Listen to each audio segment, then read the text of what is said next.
Assalamualaikum warahmatullahi wabarakatuh.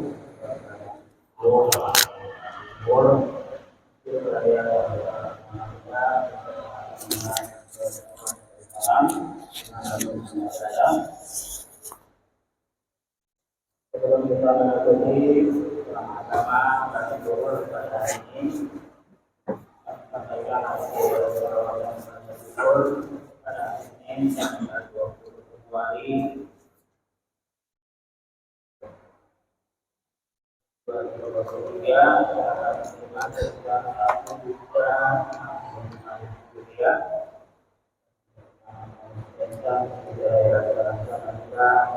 mengucapkan terima kasih atas kebaikan dan doakan kepada kita semua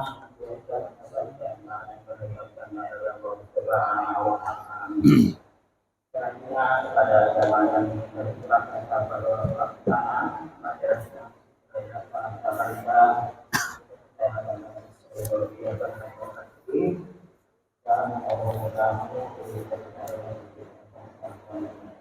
baik teman sekalian, kita akan ikuti sama-sama pada buku pada ini yang cabang apa yang sama-sama dengan para pengacara Abdul Masih untuk pada beliau pada zaman.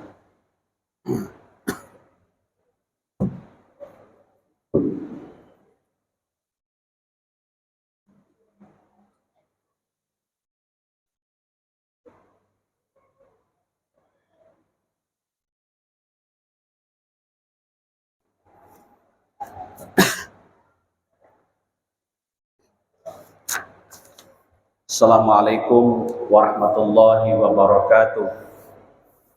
Alhamdulillahi rabbil alamin. Wassalatu wassalamu ala rasulillah Sayyidina Muhammad wa ala alihi wa ashabihi ajma'in, amma ba'd. Bapak Ibu semua yang saya hormati, seluruh jamaah salat duhur di Masjid Raya Darussalam ini, dan demikian pula kepada para pendengar Radio Dakwah Darussalam Samarinda dimanapun Anda berada. Alhamdulillah kita telah melaksanakan salat zuhur berjamaah. Mudah-mudahan Allah memberikan atau menerima ibadah yang telah kita laksanakan dan mengijabah doa yang telah kita panjatkan bersama. Bapak Ibu semua yang saya hormati, saya mohon maaf kepada para ustadz, para yang hadir ataupun yang mendengarkan taklim ini dari luar, atau yang menonton video ini yang diputar. Apabila nantinya ada kekeliruan dari saya, mohon dikoreksi. Bapak Ibu, kita lanjutkan bahasan kita kemarin, beberapa hadis dari Rasulullah SAW.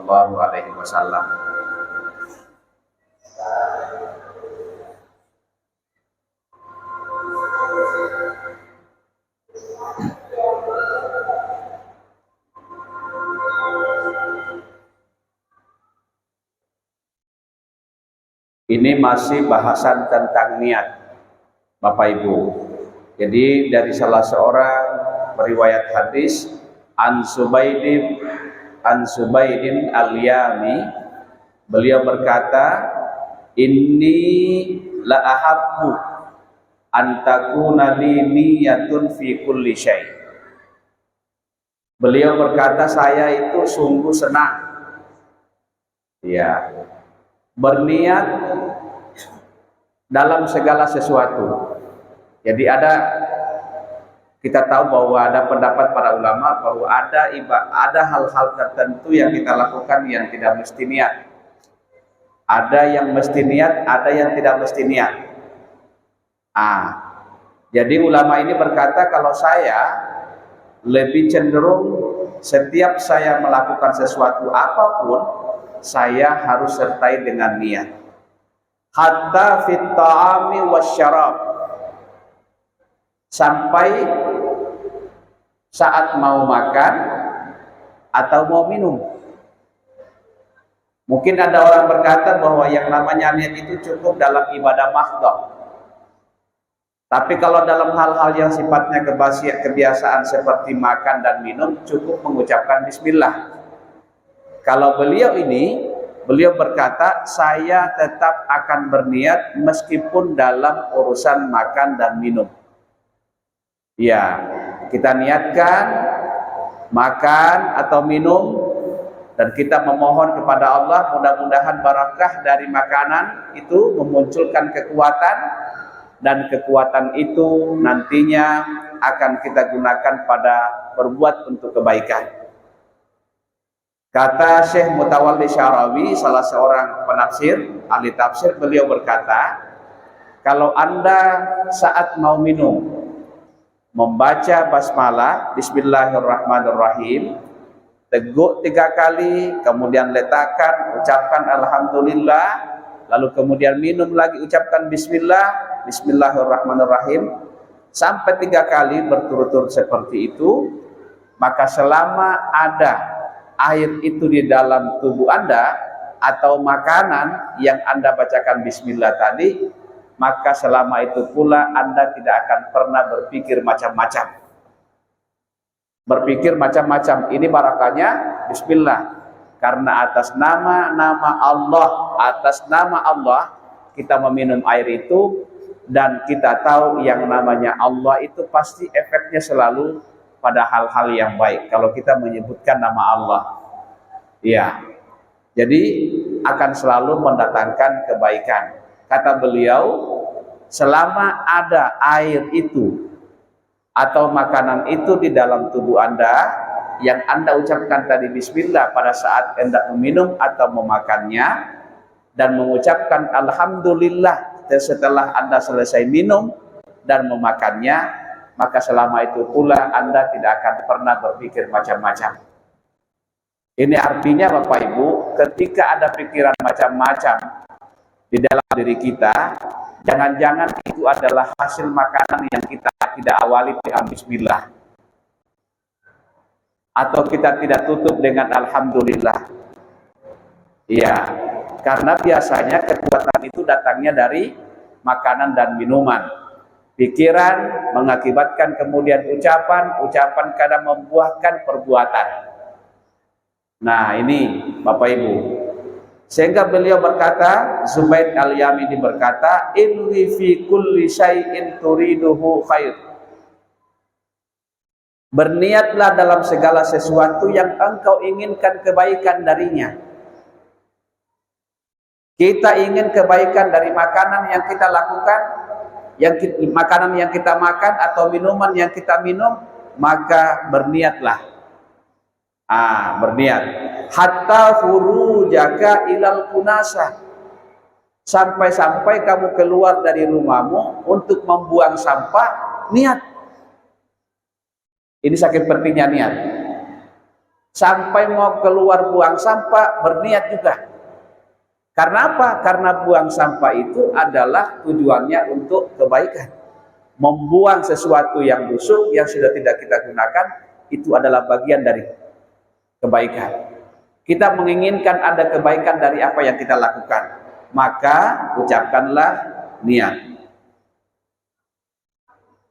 Salah seorang ulama lagi berkata, yang bernama Dawud At-Ta'i, beliau berkata, ra'aitul khaira kullahu innama yajma'uhu husnun niyah.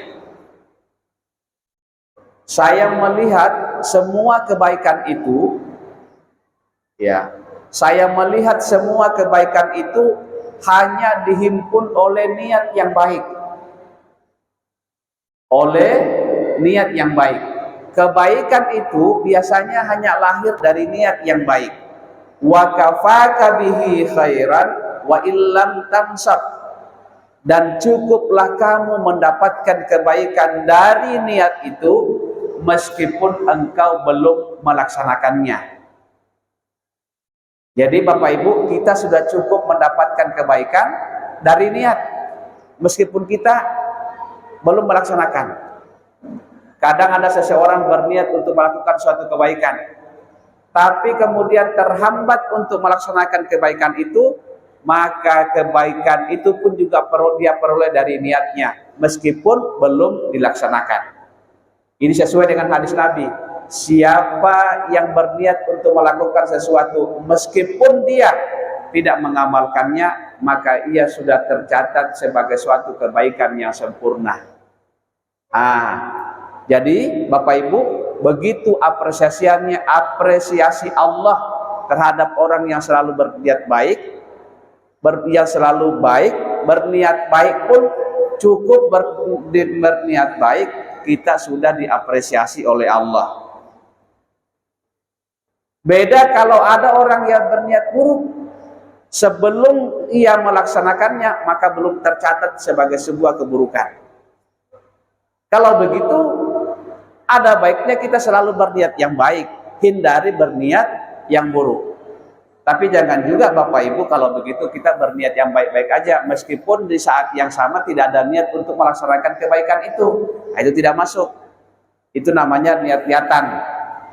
Ingin mengelabui Allah, padahal Allah sendiri Maha tahu apa yang kita niatkan. Iya. Yang dimaksud di sini adalah orang yang selalu berniat baik untuk selalu menjaga pikirannya. Lebih baik kita selalu berpikir positif daripada selalu berpikir negatif. Berpikir negatif memunculkan ucapan yang negatif. Memunculkan ucapan negatif, memunculkan perbuatan yang negatif pula. Dan itu kemudian ada gangguan terhadap kesehatan kita juga. Jadi Bapak Ibu, beliau berkata kebaikan itu biasanya hanya dihimpun oleh baiknya niat.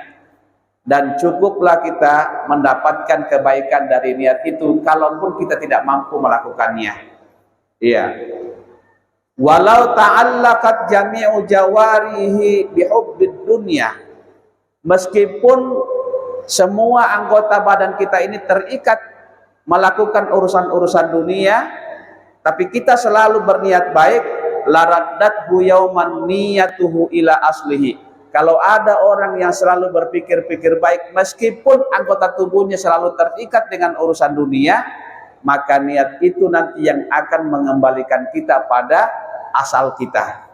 Artinya asal kita itu adalah orang-orang baik. Tapi kalau semua sudah tidak pernah lagi kita berpikir baik, kemana kita harus dikembalikan? Karena niat baik pun sudah tidak ada dalam diri kita. Jadi Bapak Ibu, ini pentingnya untuk selalu berpikir positif. Ya.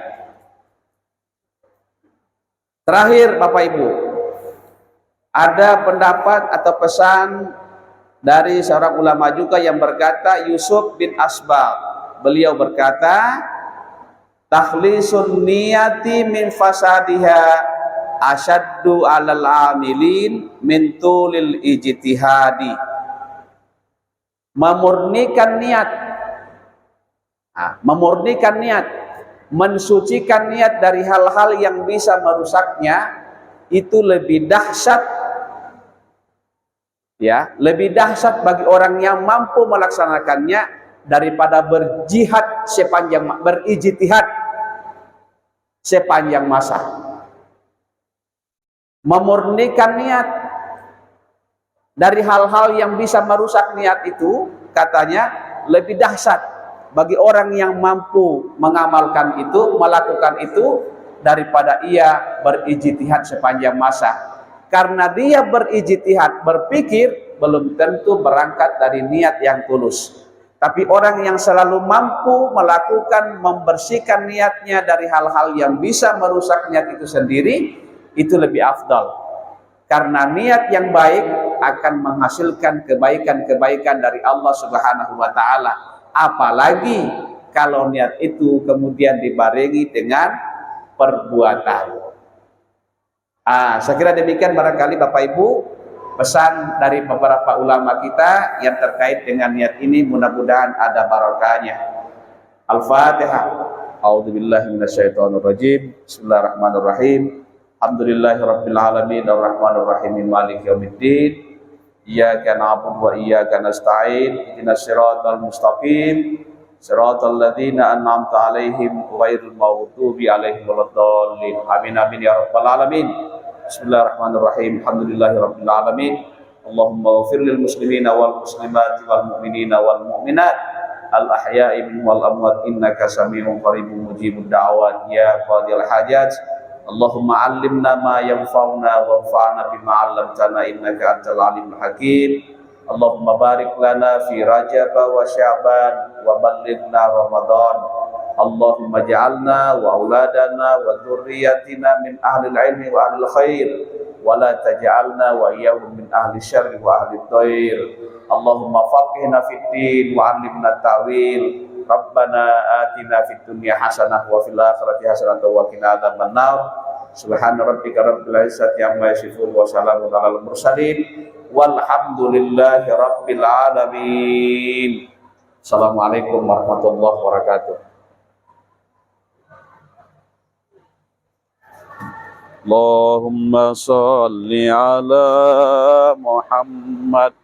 Allahumma salli alaihi wa sallim. Allahumma salli ala Muhammad. Allahumma salli alaihi wa sallim. Allah salli ala Muhammad. Allahumma salli alaihi wa sallim. Allah salli ala Muhammad Rasulullah.